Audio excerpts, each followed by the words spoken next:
તે માટે ઓછો વિવાદ થાય, અનુસરણ સસ્તું થાય, સ્થાનિક ઉત્પાદન અને નિકાસને ટેકો મળે, સરકારની આવકમાં વધારો થાય, એક સરળ, ન્યાયસંગત અને વિકાસલક્ષી જીએસટી સિસ્ટમ જેમાં નાગરિક કેન્દ્રમાં રહે અને ભારતની વૈશ્વિક આર્થિક શક્તિને ગતિ મળે, એના માટેના પણ જરૂરી સુધારાઓ એમાં કરવામાં આવ્યા. જીએસટીને કારણે દૂધ, દહીં જેવા જે ડેરી પ્રોડક્ટો હતા, જે જીવન જરૂરી દવાઓ હતી, એમાં પણ 0 ટેક્સ કરવામાં આવ્યો અને અત્યંત લક્ઝરી કહી શકાય એવી જે વસ્તુઓ પર 40% એક સ્પેશિયલ પ્રકારનો દર રાખવામાં આવ્યો. પરંતુ 5% ને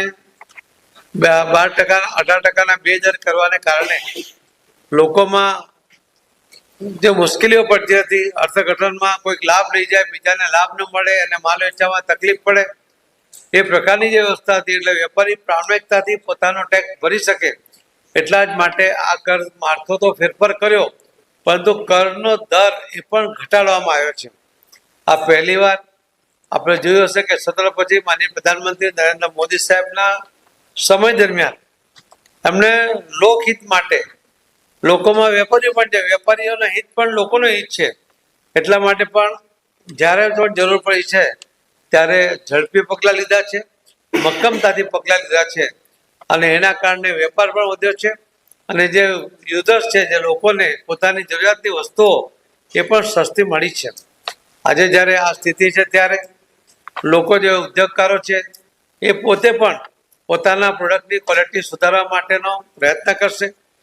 એના કારણે સારી ક્વોલિટી સસ્તા ભાવમાં અને આપણા દેશમાં ઉત્પાદિત થતી હોય એવી વસ્તુઓ જે આપણને વાપરવા મળે, એની પાછળનો આ પણ એક ધ્યેય છે કે જે વેપારીઓ છે એ વેપારીઓને ક્વોલિટીની સાથે જો પ્રોડક્શન એનું વધશે, ડિમાન્ડ વધશે તો પ્રોડક્શન વધશે અને પ્રોડક્શન વધવાને કારણે પણ એના ઓવરહેડ ઓછા થવાથી એની પ્રોડક્ટની કિંમત પણ ઓછી થવાની છે. તો આ એક આખી સાયકલ છે